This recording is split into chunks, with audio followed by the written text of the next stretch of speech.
Again, I'm making this vlog a little afternoon on Monday, and this is going to concern Tony Stewart's replacement.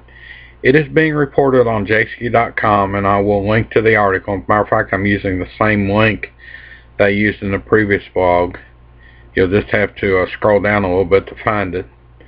That Mark Martin will be announced as a replacement for Tony Stewart this afternoon. So if you watch this before 4:30 Eastern time this afternoon, be sure, if you've got Race Hub on the terrible Fox Sports 1, tune into Race Hub to see if there's an announcement, or check jski.com.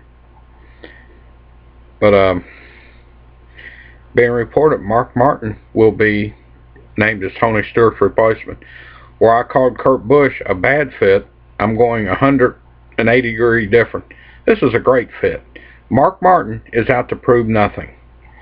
Hopefully, Michael Walter Pricing, Toyota, Aaron's, and other sponsors involved will release him. He was going to be out at the end of the year anyway. Walter Pricing elected to go with Vickers Good Time, which I think is a good move. Martin would like to stay in racing. Maybe he will become the super sub, because unfortunately, with the nature of racing, drivers will get injured. It's a part of the game, literally. But this is a great fit. Mark Martin with a short track background. Not out to prove he can drive. We all know he can drive. If he had enough gas yesterday, he would have won Michigan. Nobody was close to him.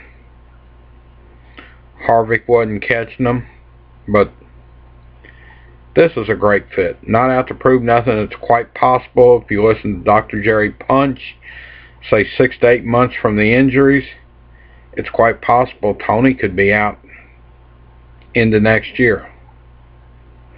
Another reason it's a great fit, there is a Drivers' Championship, which of course Tony is out of now.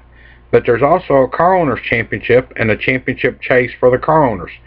The 14 car that Tony Stewart drove all but the last couple races is 10 points out of 10. You can check the owners' point standings on jski.com too. jski.com, Jayski, if you don't know, is a really good website to check NASCAR news. It actually is way better than NASCAR.com. Let's say Mark Martin could get in. I know Mark Martin can drive Bristol. He's probably in better shape than most of the younger ones with his workout regimen. If he would get in that car and win a race, that would give the 14 car 2 wins in these next couple races before the chase. He can win at Bristol. He can win at Atlanta. He can win at Richmond. Pure and simple. He could, although unlikely, conceivably win all 3 if he's in the 14 car. Granted, that's going to be unlikely, but it's certainly not out of the question if he gets in that 14 car.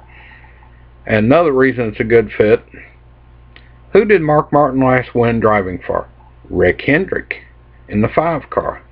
Frankly, if Martin wanted to run full-time, he may still be in the 5 car, but Martin went from part-time to full-time for a couple years after Rick Hendrick literally called his wife. True story, I've heard Rick Hendrick tell it. But,